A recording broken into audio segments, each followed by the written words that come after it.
আসসালামু আলাইকুম প্রিয় দর্শক, অন্য মঞ্চের আলোচনায় আপনাদের সকলকে আমন্ত্রণ জানাচ্ছি।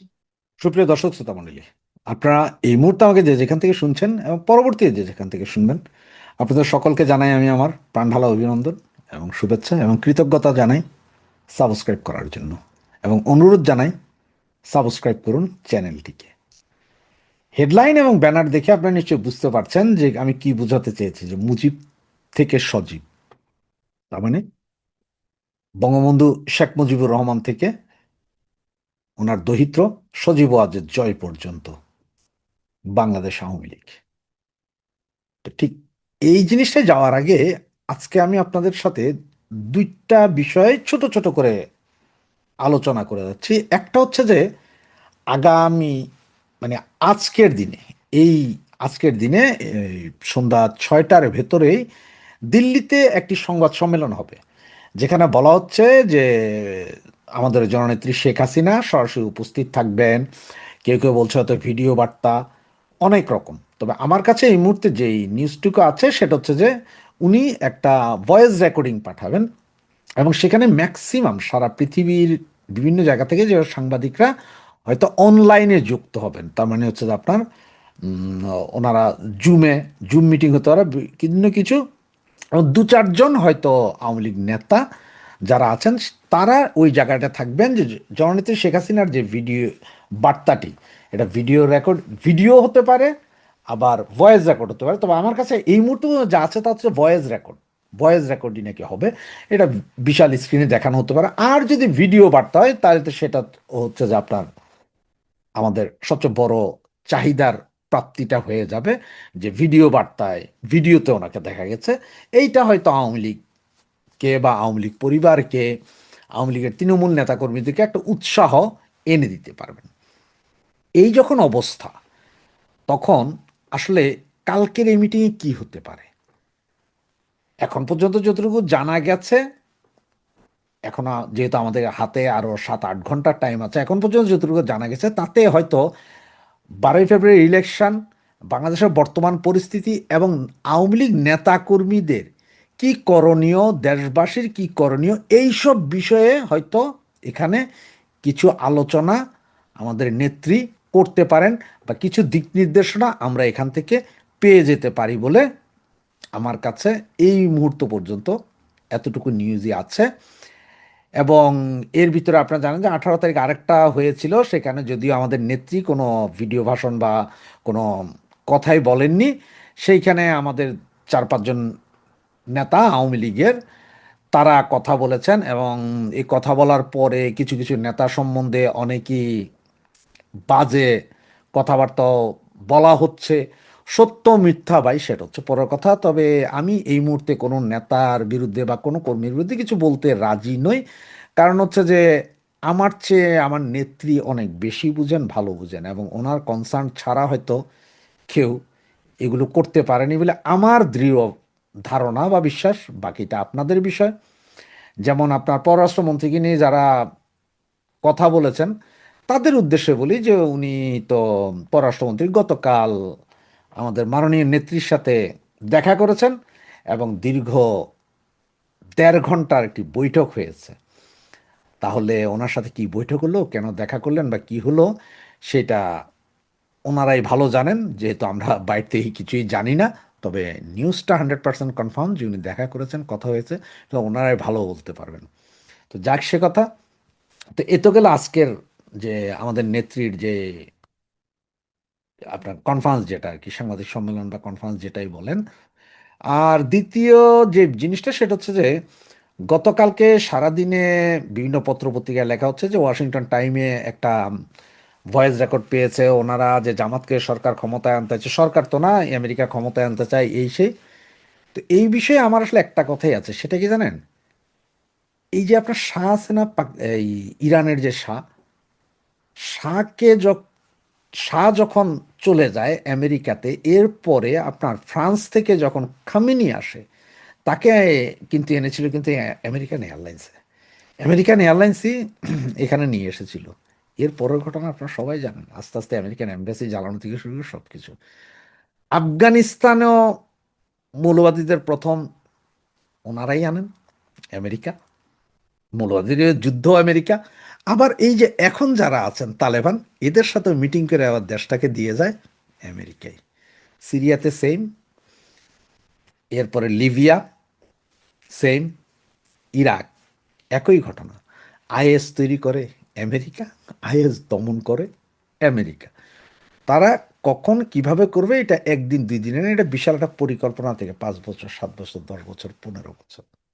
এখন জামাতকে ওনারা ক্ষমতায় আনছে, হয়তো জামাতকে ক্ষমতায় আনবেন বাংলাদেশে, এরপরে এইখানে মৌলবাদীদের উত্থান দিকে একটা মারামারি করবেন, এরপরে যে আপনার মায়ানমারের দিকে চোখ রাখতে পারবেন, ওখানে একটা বেস করে চায়নার দিকে চোখ রাখতে পারবেন।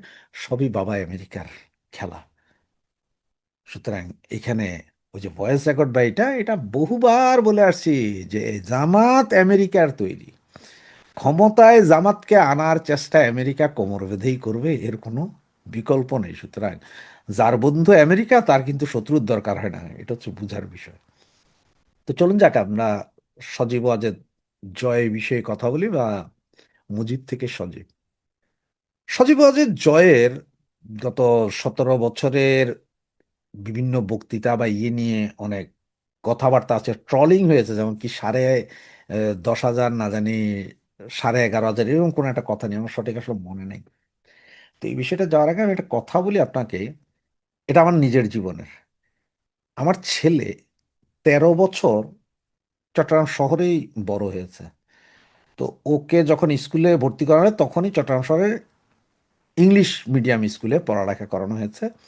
13 বছর বয়স, তার মানে সে যখন ক্লাস 9 পর্যন্ত পড়ে তখনও সে ইংলিশ মিডিয়াম স্কুলেই ছিল। তো তাকে আমরা মাঝে মধ্যে শয়তানি করে কি বলতাম জানেন, যে এক কাজ করতো 21 থেকে 39 পর্যন্ত গণ, তখন সে মুখের দিকে দেখে রাখতো 21 থেকে 39।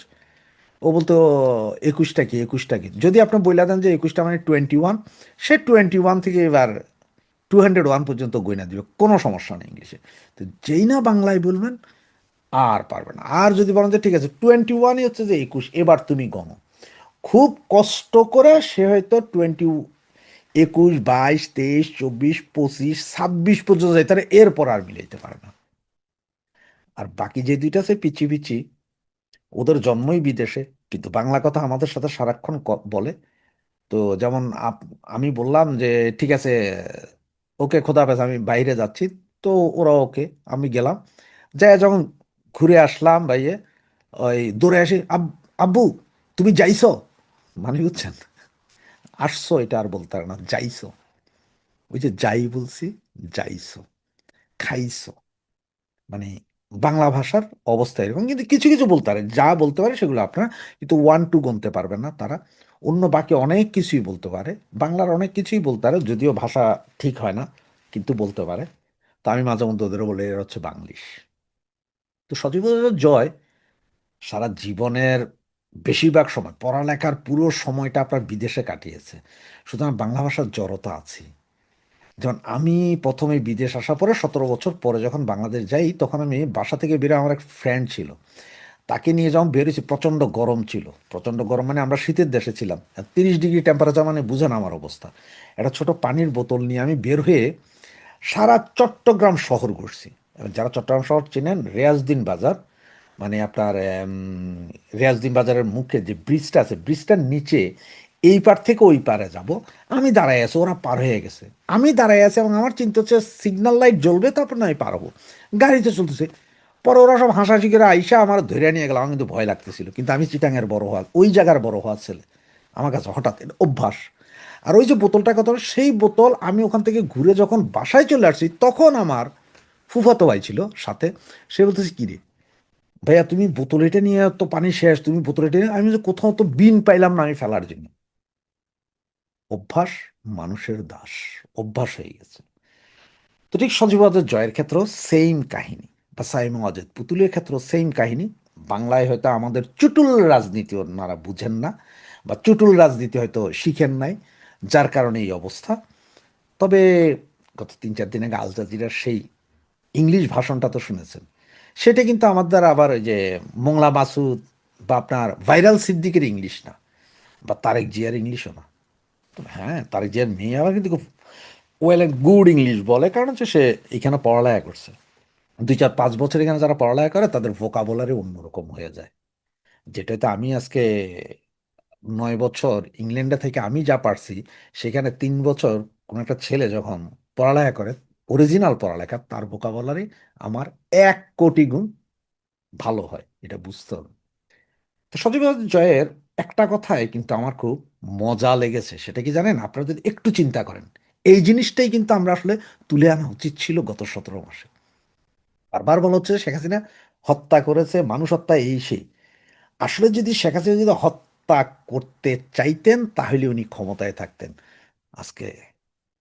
আপনার ইরানের দিকে তাকান, ওরা নাকি 26,000 লোককে নাকি হত্যা করেছে, তার মানে 26,000 লোককে মাইরাও ক্ষমতায় রয়েছে ইরানের খামেনি। তার মানে মারছি তো মারছি, আর রাজাকার আলবদর মাইরা তো আর সমস্যা নেই। কিন্তু শেখ হাসিনা রক্তের হোলি খেলা খেলতে চান নাই, যার কারণে উনি ক্ষমতায় ছিলেন না। আবার দেখেন, উনি যদি দেশকে ভালো না বাসতেন, দেশের প্রতি যদি মায়া মহব্বত না থাকতো, তাহলে উনি এখন দিল্লিতে বসে প্রবাসী সরকার গঠন করতে পারতেন, কারণ উনি তো পদত্যাগ করেন, কেউ দেখাইতে পারবে না। এবং বাংলাদেশের সমস্ত department, police, BDR, army, civil, সব জায়গায় চিঠি দিয়ে বলতেন তোমাদের যা যোগাযোগ আমার সাথে করতে হবে অন্য কারোর সাথে করতে। কি করতে পারতেন আপনি? কিছুই করতে পারতেন না, রক্তক্ষয়ী সংঘর্ষ হতো। কোনো কিছুই উনি করেননি, কারণ দেশের মানুষকে ভালোবাসেন, উনি চায়নি যে কারো রক্তের উপর পাড়া দিয়ে উনি ক্ষমতায় থাকবেন।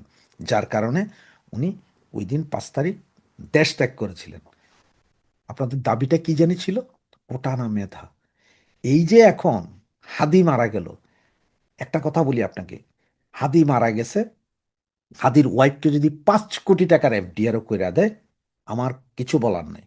ওকে, ওয়েল অ্যান্ড গুড। ওর সন্তানের সারা জীবন যদি রাষ্ট্রীয় খরচা ওর পড়ালেখা হয়, তাতেও আমার কোনো দুঃখ নেই। বাড়িও যদি, অ্যাপার্টমেন্টও যদি দিয়ে তো আমার দুঃখ নেই।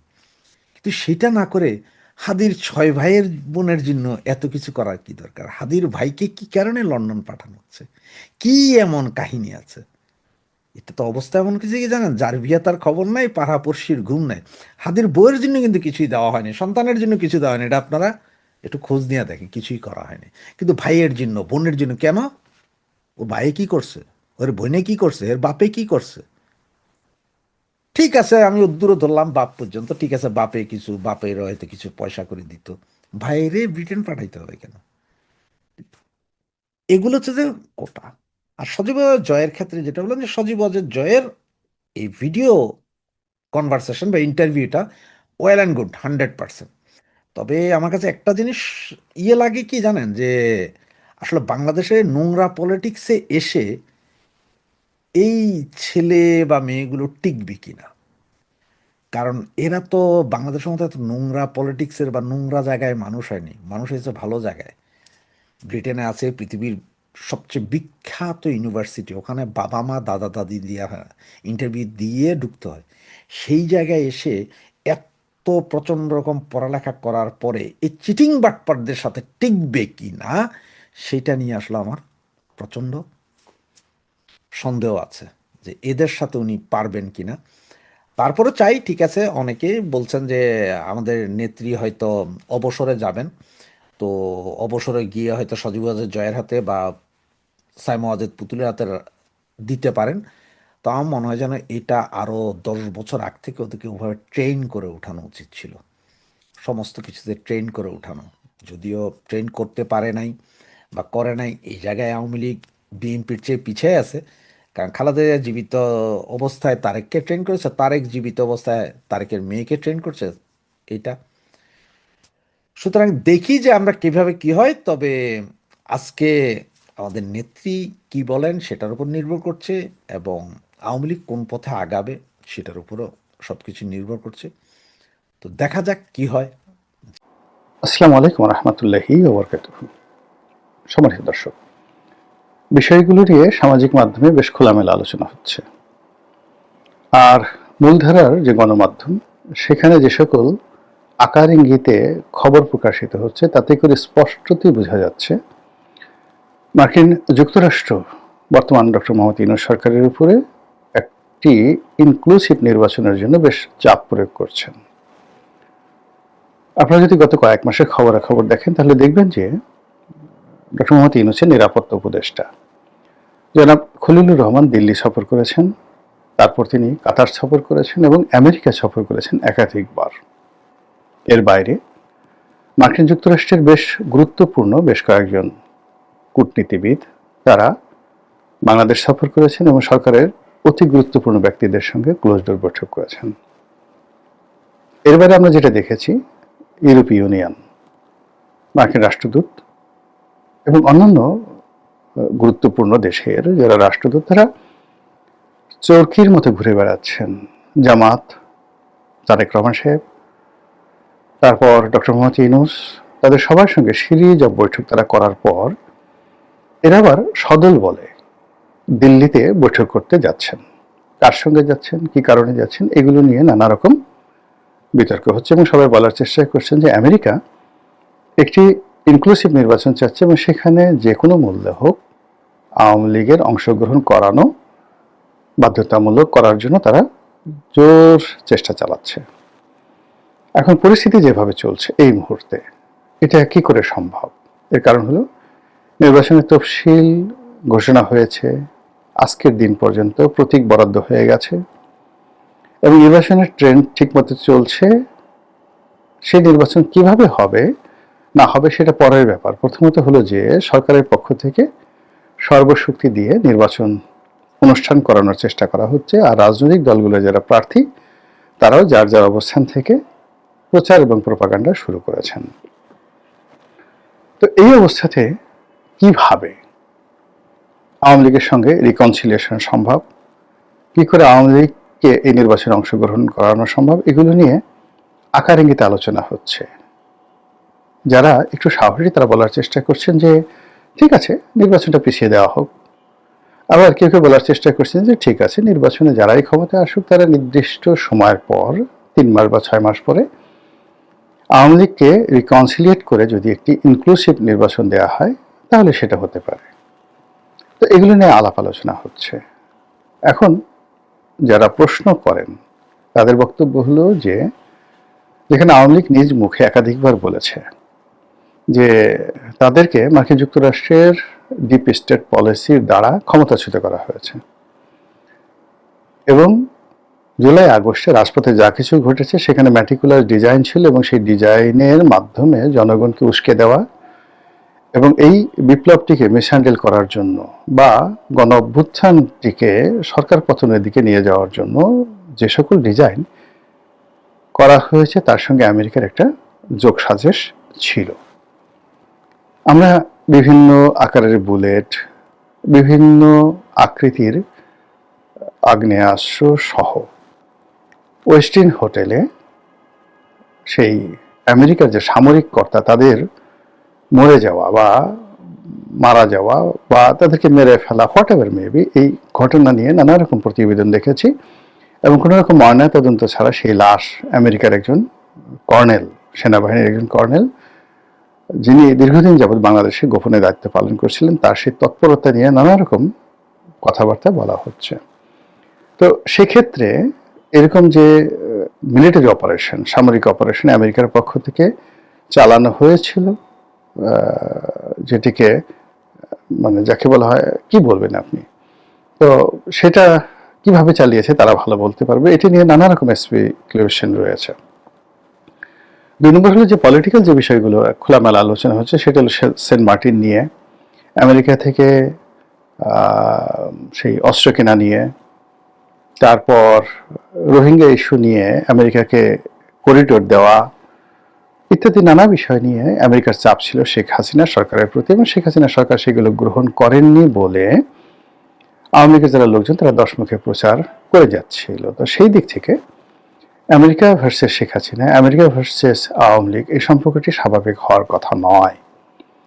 তো হঠাৎ করে মাত্র 17 মাসের মাথায় কেন এই ধরনের আলোচনা আসছে যে শেখ হাসিনাকে ফেরত আনার, আওয়ামী লীগকে রাজনীতি পুনর্বাসিত করার জন্য আমেরিকা পাগলপাড়া হয়ে পড়েছে?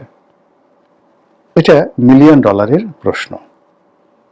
বিভিন্ন কারণ এটা হতে পারে, সত্য হতে পারে। প্রথমত হলো যে আমেরিকা এখানে তাদের যে বিনিয়োগ রয়েছে, এখানে তাদের যে ব্যবসায়িক ভবিষ্যৎ রয়েছে এবং রাজনৈতিক ভবিষ্যৎ রয়েছে, এজন্য এখানে একটি শক্তিশালী আইদার আমেরিকান মডেলের একটি গণতন্ত্র থাকতে হবে অথবা ঠিক সংযুক্ত আরব আমিরাত বা সৌদি আরব মডেলের একজন স্বৈরশাসক, তাদের অনুগত স্বৈরশাসক থাকতে হবে। তা না হলে এখানে বার্মা অ্যাক্ট কার্যকর করা যাবে না, এখানে মার্কিন যে বিনিয়োগ রয়েছে সেই বিনিয়োগ অনিরাপদ থাকবে, এবং এই অঞ্চলে মার্কিন যে কর্তৃত্ব রয়েছে সেটি আমেরিকার হাত ছাড়া হয়ে এটি ভারতের হাতে চলে যাবে, অথবা এটি যেভাবে হোক না কেন চীনের হাতে চলে যাবে। তো যদি চীন এবং পাকিস্তান তাদের হাতে চলে যায়, এই চক্রটি যদি বাংলাদেশের রাজনীতিতে গুরুত্বপূর্ণ ভূমিকা পালন করে, আমেরিকা বিপদে পড়বে। অন্যদিকে যদি আমেরিকা এবং ভারত এই সম্মিলিত শক্তিটি, যেটিকে লিবারেল ডেমোক্রেসি বলা হয়, সেই আদলে বাংলাদেশে একটি রাজনৈতিক শক্তি বা একাধিক রাজনৈতিক শক্তি থাকে, তাহলে আমেরিকা সামহাও এখানে একটা বেটার পজিশনে থাকবে।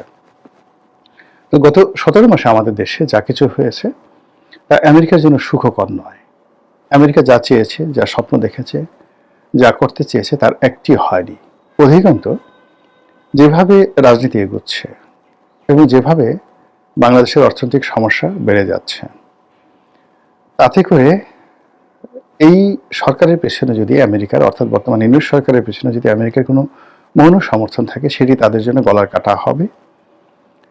দ্বিতীয়ত, যে যদি এখানে ইসলামী রেডিক্যাল যে পলিটিক্যাল ফোর্সগুলো রয়েছে তারা আফগানিস্তানের মতো, পাকিস্তানের মতো অতি শক্তিশালী হয়ে পড়ে, তাহলে আমেরিকার আমও যাবে, সালাও যাবে। এই জন্য আমেরিকা আসলে এখানে তাদের যে সিদ্ধান্ত, সেই সিদ্ধান্ত তারা পরিবর্তন করতে চাচ্ছে। এই গেল এক, হতে পারে, মানে এটা হলো আমার একটা বিশ্লেষণ, আমার কোনো ব্যক্তিগত মতামত নয়, আমি শুধু বললাম এটা হতে পারে। দ্বিতীয়ত হলো যে মিস্টার ডোনাল্ড ট্রাম্প ব্যক্তিগতভাবে তিনি নোবেল পুরস্কার বিরোধী, নোবেল শান্তি পুরস্কার বিরোধী। ব্যক্তিগতভাবে তিনি ডক্টর মোহাম্মদ ইউনূসকে অপছন্দ করেন, এটা তিনি একেবারে প্রকাশ্যে বলে ফেলেছেন। তো সেই দিক থেকে মার্কিন যে পররাষ্ট্রনীতি, সেই পররাষ্ট্রনীতির ক্ষেত্রে মার্কিন ফেডারেল সরকারের একটা একছত্র আধিপত্য রয়েছে। আমেরিকার ইন্টারনাল ব্যাপারে দেখা গেল যে সেখানে ডোনাল্ড ট্রাম্পের খুব অল্প করণীয় আছে।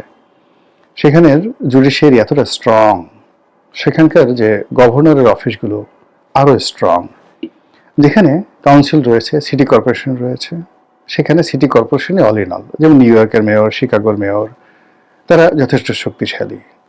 এরপর সেখানে মার্কিন সিনেট আছে, মার্কিন কংগ্রেস আছে, এর বাইরে সংবাদপত্র আছে, স্বাধীন জনগণের মতামত আছে। এইসব মিলিয়ে আমেরিকার অভ্যন্তরীণ ব্যাপারে প্রেসিডেন্ট ডোনাল্ড ট্রাম্পের খুব অল্প করার আছে। কিন্তু কোনো একটি দেশের সঙ্গে যুদ্ধ বাঁধিয়ে দেওয়া, বিদেশি কোনো রাষ্ট্রের সাথে সম্পর্ক স্থাপন করা বা বিদেশি রাষ্ট্রের সাথে সম্পর্ক নষ্ট করে দেওয়া, অন্য দেশের সরকার পরিবর্তন করা ইত্যাদি সব ব্যাপারে প্রেসিডেন্টের ক্ষমতা একছত্র। এত বেশি ক্ষমতা যে সেখানে মার্কিন যুক্তরাষ্ট্রের যে সকল সার্কিট রয়েছে, সে সকল সার্কিট খুব অল্প ক্ষমতা প্রয়োগ করতে পারে ডোনাল্ড ট্রাম্পের উপর। তো সেই দিক থেকে বাংলাদেশের সঙ্গে সম্পর্ক তৈরি করা, কিংবা গত 50 বছর ধরে যে সকল মার্কিন নীতি বাংলাদেশের জন্য প্রযোজ্য সেগুলোকে উল্টে দেওয়া, আবার নতুন করে সম্পর্ক ঝালাই করে নেওয়া, এটা ডোনাল্ড ট্রাম্পের জন্য বা মার্কিন প্রেসিডেন্টের জন্য তুড়ির ব্যাপার। জাস্ট 1 2 3 বলবেন আর ওটা অমনি হয়ে যাবে। তো সেই দিক থেকে শেখ হাসিনার সঙ্গে ডোনাল্ড ট্রাম্পের ব্যক্তিগত সম্পর্ক, তারপরে বিভিন্ন যে মার্কিন লবি রয়েছে, আওয়ামী লীগের মার্কিন লবি রয়েছে, সেই লবিগুলোর সাথে বর্তমান রিপাবলিকান সরকারের সম্পর্ক, এবং এই মুহূর্তে আমেরিকার সঙ্গে দিল্লির যে একটি জটিল সম্পর্ক তৈরি হয়ে গেছে নরেন্দ্র মোদী সরকারের, এটা ভালো না, এই সম্পর্কটি এই মুহূর্তে ভালো নেই।